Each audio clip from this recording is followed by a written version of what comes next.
En esta videoclase abordaremos el temporizador timer 0. Antes de abordar el análisis de este registro, ¿verdad? Vamos a plantear un problema. Y es que nos están pidiendo diseñar un generador TTL de 10 kHz. Entonces, bueno, prácticamente lo que debemos de generar es una señal cuadrada a una frecuencia de 10 kHz. Por lo tanto, la frecuencia requerida es de 10 kHz. Por lo tanto, el periodo de esta frecuencia es de 100 microsegundos. Esto significa que como la señal tiene un ciclo de trabajo, ¿verdad? Vamos a asumir que es un ciclo de trabajo del 50%. Es decir, 50% de este tiempo la señal estará encendida y 50% de este tiempo estará apagada. Es decir, que el tiempo en alto serán 50 microsegundos y el tiempo en bajo serán 50 microsegundos también. Al sumar ambos tiempos, pues nos da 100 microsegundos, que sería el periodo para la frecuencia que nos están solicitando. Entonces vamos a asumir que 50 microsegundos es un tiempo base. ¿Por qué se le llama tiempo base? Porque como es el mismo tiempo en estado alto que en estado bajo, si yo creo una rutina, si yo diseño una rutina para 50 microsegundos, esa misma rutina la puedo ocupar para el tiempo en bajo, ¿verdad? Es decir, que lo que voy a estar repitiendo es este tiempo de 50 microsegundos, ya sea para activar o para desactivar la salida, ¿verdad? Entonces 50 microsegundos es el tiempo base. Ahora bien, considerando que el microcontrolador está trabajando a 4 MHz, la frecuencia de oscilación, significa que un ciclo de instrucción tarda 1 microsegundo. Es decir, un ciclo de instrucción equivale a 1 microsegundo. Hay que recordar a qué equivale un ciclo de instrucción, y es 4 ciclos del periodo de la frecuencia de oscilación, ¿verdad? Entonces, ¿cuántos ciclos de instrucción se requieren para lograr un tiempo de 50 microsegundos? Hay que recordar que las instrucciones al ejecutarse involucran un tiempo. Este tiempo, repito, es de 1 microsegundo para un cristal de 4 MHz. Entonces, ¿cuántos ciclos se requieren para 50 microsegundos? Bueno, son 50 microsegundos entre 1 microsegundo, ¿verdad? El tiempo que requerimos entre el tiempo que tarda un ciclo, esto nos da 50 ciclos de instrucción, 50 TSY. Por lo tanto, hay una instrucción en el repertorio que se llama NOP, que esa tarda un ciclo de instrucción. Por lo tanto, tendría que ejecutar 50 de estas instrucciones para lograr los 50 microsegundos, ¿verdad? No resulta tan complicado escribir 50 veces la instrucción NOP, pero no es eficiente, ¿verdad? ¿Qué pasaría si el tiempo no fueran 50 microsegundos, sino 50 milisegundos, un tiempo más alto? Entonces sería 50 milisegundos entre 1 microsegundo, el tiempo que tarda un ciclo de instrucción. Esto nos da 50.000 ciclos de instrucción. Ya escribir 50.000 ciclos de instrucción no está bastante complicado, ¿verdad? Y dudo que alguien esté dispuesto a hacerlo. Entonces, por eso el microcontrolador incorpora ciertos recursos destinados ya a generar estos tiempos, ¿verdad? No son tiempos demasiado grandes que puede generar el timer, pero son tiempos considerables que si uno los emplea de una manera bastante estratégica, puede lograr tiempos bastante grandes. Entonces, antes de comenzar a ver el timer, vamos a hablar un poco del módulo oscilador del F887. ¿Y esto por qué? Porque el timer está relacionado con el oscilador del microcontrolador, es decir, con la frecuencia de oscilación. Sabemos de que la mayoría de microcontroladores tiene distintas modalidades en las que puede trabajar con respecto al oscilador. En este caso, los que más se aplican son los cristales, ¿verdad? Hay 3 tipos de cristales: de baja potencia, de media ganancia y de alta potencia.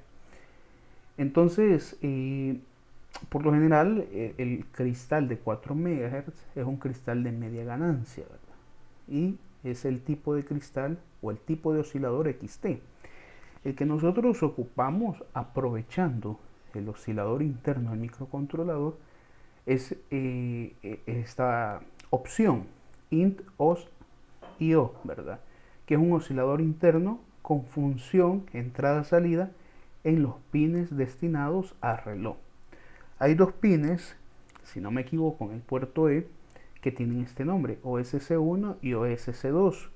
Si ocupamos un cristal, el cristal va conectado a estos dos pines. Entonces, al ocupar el oscilador interno, estos pines se destinan, ¿verdad?, para entrada-salida, ya no para el cristal, ¿verdad? Entonces, esa es la ventaja de ocupar el oscilador interno, ¿verdad?, que ya no necesitamos el dispositivo externo para que el microcontrolador tenga una frecuencia de oscilación. Y bueno, aquí tenemos el módulo del oscilador, ¿verdad? La arquitectura del oscilador interno y externo, cómo están conectados. Aquí tenemos las entradas que les comentaba, OSC1 y OSC2, que son las entradas para el oscilador externo, y está el módulo para las frecuencias de oscilador interno, ¿verdad? Podemos ver de que hay 8 frecuencias distintas, que van desde 31 kHz hasta 8 MHz. Entonces son 8 frecuencias que podemos seleccionar a través de software. Es decir, que hay un registro que nos permite seleccionar esa frecuencia a la cual queremos trabajar. Y ese registro es el registro OSCON, ¿verdad? Entonces vamos a ver en qué consiste el registro OSCON y cómo configurar el reloj. El registro OSCON, entonces, este registro que está destinado a la configuración del oscilador, bueno, más que todo a la selección de la frecuencia interna, del reloj interno, ¿verdad? Entonces, estos bits encargados de seleccionar la frecuencia son los bits IRCF, son 3 bits de registro OSCON. Entonces son los bits 6, 5 y 4. En esta tabla de verdad podemos ver la combinación que puedo tener con esos 3 bits y la frecuencia de oscilación que se configura con determinada combinación de bits. La configuración por defecto, los valores por defecto que tienen los bits son 1, 1, 0, que equivale a 4 MHz. Esa es la frecuencia por defecto. Entonces, en el ejercicio inicial, si se recuerdan, la frecuencia que consideramos era de 4 MHz porque esa es la frecuencia que está por defecto, 4 MHz. Entonces, si nosotros quisiéramos modificar la frecuencia de oscilación ocupando el oscilador interno, necesitamos configurar estos 3 bits de registro OSCON. Hay que recordar algo, que el tipo de oscilador se selecciona en la palabra de configuración. El registro OSCON solo me permite a mí seleccionar la frecuencia para el oscilador interno, ¿verdad? Hay que tener muy en cuenta eso. Ahora bien, queremos configurar el registro OSCON para que el microcontrolador trabaje a 2 MHz. La combinación en los bits IRCF es 101. Entonces el segmento de código sería Bancel OSCON para seleccionar el banco donde está el registro OSCON, y luego se pone la combinación con las instrucciones BSF y BCF. BSF pongo en 1 el bit IRCF2 del registro OSCON, BCF pongo en 0 el bit IRCF1 del mismo registro, y con BSF pongo 1 en el bit IRCF0. Aquí tengo los 3 bits, por lo tanto 101, ¿verdad? Ya con estas líneas de código ya configuro el microcontrolador a 2 MHz, ¿verdad? Ahora bien, hablemos del temporizador timer 0. ¿Qué características tiene? Es un registro de 8 bits, es decir, que tiene una posición de memoria fija dentro de los bancos de memoria. Tiene un recurso que se llama preescala, y la preescala está compartida con el perro guardián. El temporizador timer 0 tiene dos fuentes de reloj, bueno, que se pueden configurar, ¿verdad? Una fuente de reloj externa y una fuente de reloj interna. Además, cuando está seleccionado como fuente de reloj externa, los incrementos del timer porque el timer al fin de cuentas es un registro que sirve para contar. Entonces, cuando está contando un reloj externo, ¿verdad? Estos incrementos se dan por flancos. Entonces, significa que puedo incrementar el timer por flancos ascendentes o flancos descendentes. Y, bueno, como tiene un límite, ¿verdad? El temporizador tiene un límite, significa de que hay un valor máximo que puede contar. Y ese valor máximo es de 255. Porque es un registro de 8 bits, por lo tanto el valor máximo que puedo contar es 255. Entonces, cuando llega a 255 y el timer sufre otro incremento, pasa a 0. A eso se le llama desbordamiento y genera una interrupción, un aviso, ¿verdad? Hay un bit, hay una bandera que avisa que el timer se ha desbordado. Entonces, es otra característica del timer. En modo temporizador, es cuando la fuente de reloj es interna. Entonces, cuando se ocupa en modo temporizador, el registro timer 0 se va a incrementar con los ciclos de instrucción. Es decir, cada instrucción que yo vaya ejecutando va a incrementar al timer. En pocas palabras, lo que cuenta el timer en modo temporizador son los ciclos de instrucción que se están ejecutando, ¿verdad? Y en modo contador, cuando se ocupa en este modo, el registro timer se va a incrementar por flancos. ¿Y estos flancos a dónde los detecta? En el pin RA4. El pin RA4 también tiene la función de T0CKI, que esto es Timer 0 Clock In. Es decir, que en modo contador va a detectar flancos externos aplicados a través de RA4 y en modo temporizador va a detectar o va a contar ciclos de instrucción. Aquí tenemos un esquema de cómo sería más o menos el comportamiento del timer 0, ¿verdad? El timer 0, dos fuentes de reloj, de las cuales solamente puede funcionar una fuente. No puede estar en dos modos el timer, no puede estar en modo contador o en modo temporizador, solamente puede estar en un modo. Si ya queremos aplicar un timer para contador y otro timer para temporizador, por eso el 887 tiene tres timers, ¿verdad? El timer 1, que es de 16 bits, y el timer 2, que es de 8 bits. Entonces, aquí tenemos, ¿verdad? RA4. Bueno, hemos dicho de que cuando está en modo contador, entran flancos a través de RA4, ¿verdad? Este pin que se llama Timer 0 Clock In.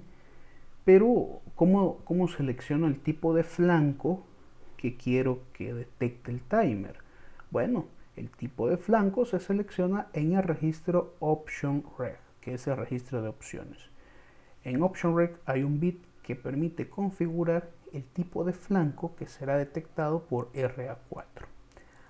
El registro de opciones es un registro bastante importante para el timer porque la mayoría de configuraciones se hacen en Option Reg. Funcionamiento del timer 0. Vamos a ver de manera gráfica cómo funciona este registro. Sabemos que el timer 0 es un registro de 8 bits. Por lo tanto, puede contar desde 0 hasta 255. Esta cuenta se hace de uno en uno, es decir, que el timer 0 se incrementa en una unidad por cada instrucción o por cada flanco, dependiendo del modo de cómo esté configurado. Inicialmente el timer 0 tiene 00000, es decir, 0, ¿no? En los 8 bits. Se incrementa en una unidad, pasa a 1, se incrementa en otra unidad, pasa a 2 y así sucesivamente hasta llegar a 255 o a los 8 bits en 1. Cuando llega al valor máximo y se vuelve a incrementar, vuelve otra vez su valor a 0. Entonces aquí se genera la bandera de desbordamiento en timer 0.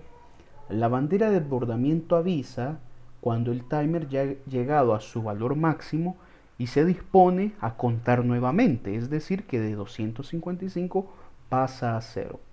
Esta bandera está en el registro INCON y se llama T0IF, que sería timer 0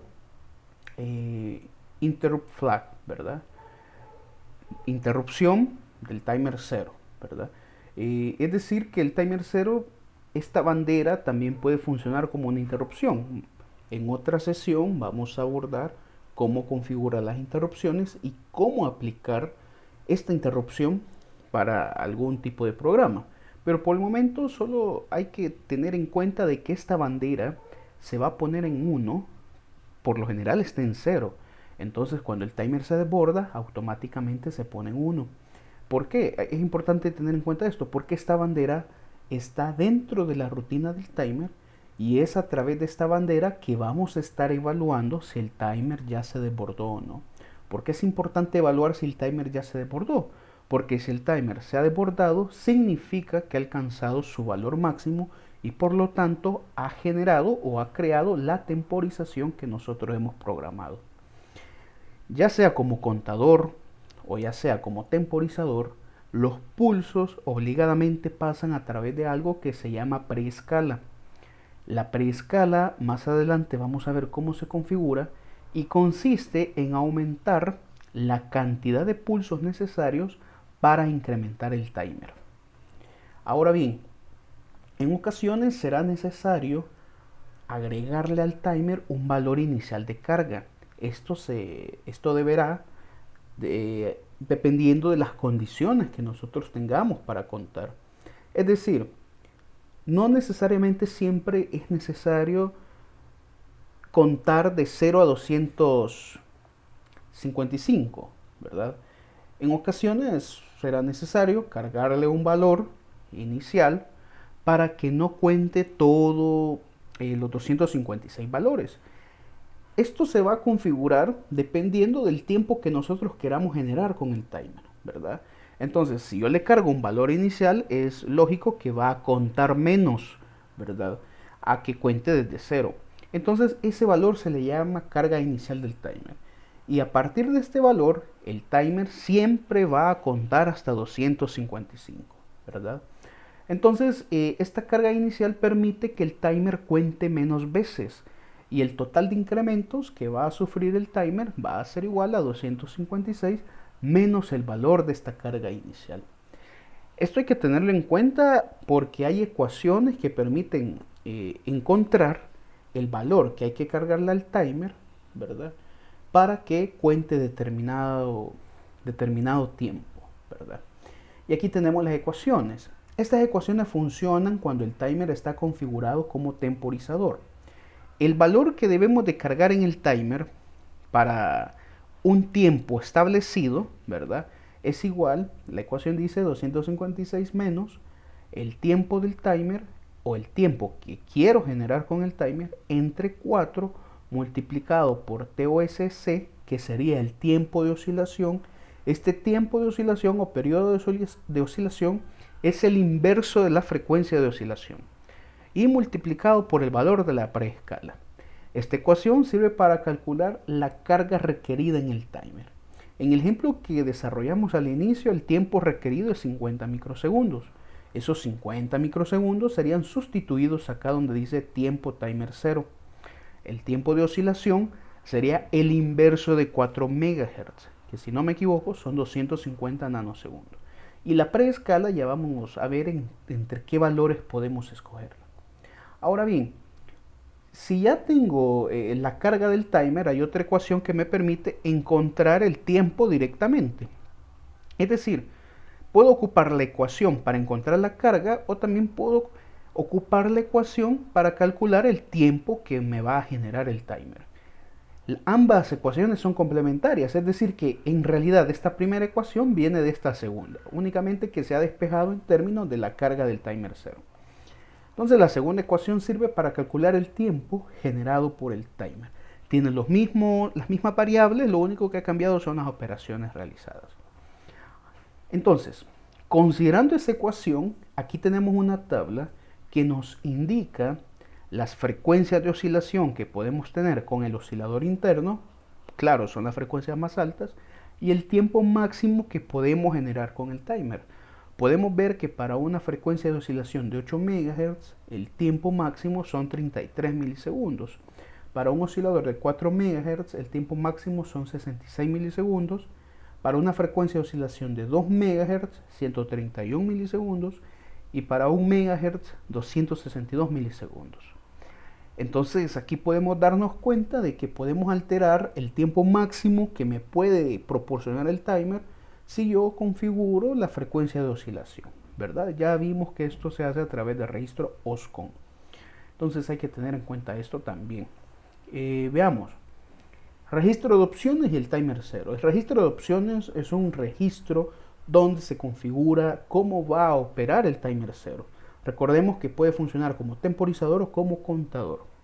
El bit 5 de este registro se llama T0CS, timer 0, clock select, o bit de selección para la fuente del timer 0. Si este bit yo lo pongo en 1, el timer va a trabajar en modo contador. Si lo pongo en 0, trabajará en modo temporizador. Por lo tanto, donde selecciono la operación que va a realizar el timer, bit 5, 1 contador, es decir, va a contar flancos en RA4, y si lo pongo en 0, ese bit va a trabajar como temporizador. El bit 4 sirve para seleccionar el tipo de flanco cuando el timer esté configurado como contador. Es decir, que recordamos que en RA4 yo puedo tener dos tipos de flanco, ascendente o descendente, donde escojo qué tipo de flanco quiero que incremente el timer, pues es a través del bit 4, ¿verdad? Timer 0, select edge, ¿verdad? Un 1, el incremento se va a dar en cada flanco descendente, y con un 0 el incremento se va a dar con cada flanco ascendente. Entonces, a través del bit 4 seleccionamos el flanco para incrementar el timer cuando esté en modo contador. El bit 3, PSA, es el bit de asignación de la preescala. Si ese bit tiene un 1, la preescala la asignamos al perro guardián. Si tiene un 0, la preescala la asignamos al timer 0. Hay que tener en cuenta que el perro guardián está apagado. Bueno, por lo menos así lo hemos estado configurando. El perro guardián se enciende o se apaga en la palabra de configuración. Ahí dice WDT off, ¿verdad? Watchdog timer apagado. Entonces, aunque asignemos la preescala al perro guardián, no va a pasar nada porque el registro del perro guardián está apagado, ¿verdad? Entonces no va a provocar ningún reset en el microcontrolador. Ahora pasemos a la preescala. De los bits 2, 1 y 0, que reciben el nombre de PS2, PS1 y PS0, son los 3 bits para seleccionar la escala. Tengo 8 valores para la preescala, desde 1 a 2 hasta 1 a 256.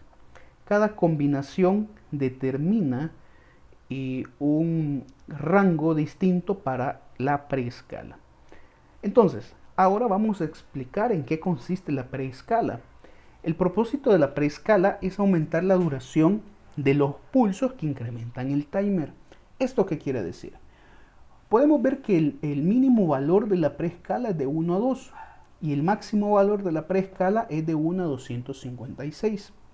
Por lo tanto, si la preescala está de 1 a 2, significa que yo necesito 2 pulsos para un incremento en el timer. Si la preescala estuviera de 1 a 4, ¿qué significa? Que necesito 4 pulsos para un incremento en el timer. De esa manera es que se logran hacer más grandes, en cierta forma, por decirlo así, la duración de los pulsos que incrementan al timer. Es decir, que si yo tengo una escala de 1 a 256, necesito, si tuviéramos el timer en modo contador de flancos, entonces necesitaría, para incrementar el timer en una unidad, es decir, para pasar de 0 a 1, necesitaría 256 flancos. De esta manera puedo provocar tiempos todavía un poco más grandes. En la tabla de tiempos máximos que vimos anteriormente ya se consideró la máxima escala del preescaler, ¿verdad? Entonces hay que tener eso en mente. Ahora bien, si se fijan, digamos la proporción mínima que tengo es de 1 a 2. Alguien podría decir, pero ¿cómo lograr que la preescala sea de 1 a 1? Es decir, un flanco, un incremento en el timer. Una instrucción, un incremento en el timer. Pues eso se logra asignando el perro guardián al, perdón, la preescala al perro guardián.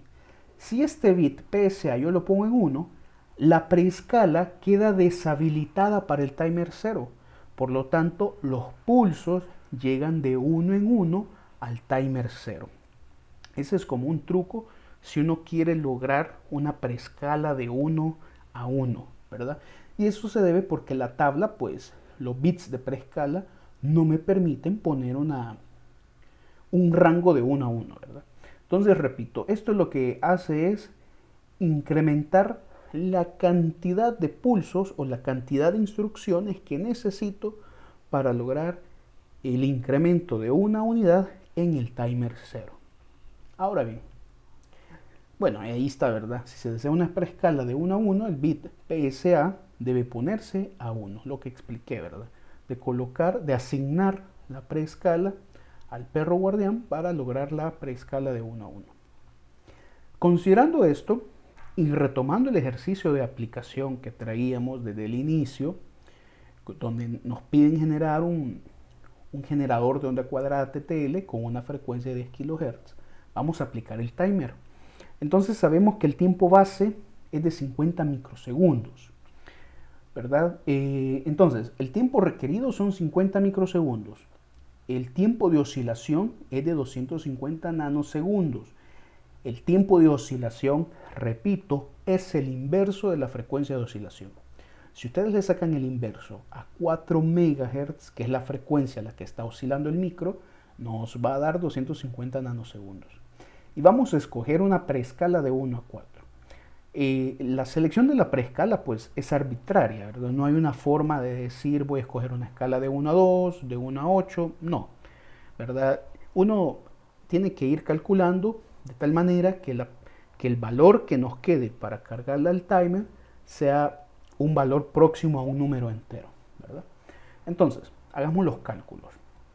¿Qué valor debemos de cargar en el timer para que logre el timer contar 50 microsegundos? Es decir, el timer quiero que genere 50 microsegundos. ¿Qué valor le debo de cargar al registro para que a partir de ese valor cuente hasta 255 y logre los 50 microsegundos? Bueno, apliquemos la ecuación. 256 menos el tiempo que quiero generar con el timer dividido entre 4 por el tiempo de oscilación por la preescala.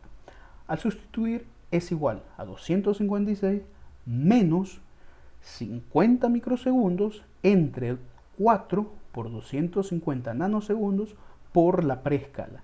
Pueden darse cuenta que al sustituir el valor de la preescala se coloca el denominador. El numerador pues queda omitido, solamente nos interesa el denominador. Entonces sería 4. Al hacer los cálculos nos queda que la carga en el timer es de 243.5. No podemos cargar cantidades decimales en un registro del microcontrolador, por lo tanto hay que aproximarlo al valor más próximo, que sería 244. Por lo tanto, si quiero que el timer con estas condiciones genere un tiempo de 50 microsegundos, el valor que le debo de cargar es de 244. Les invito a que ahora pues consulten el video donde se hace la programación de este ejercicio aplicando el timer 0.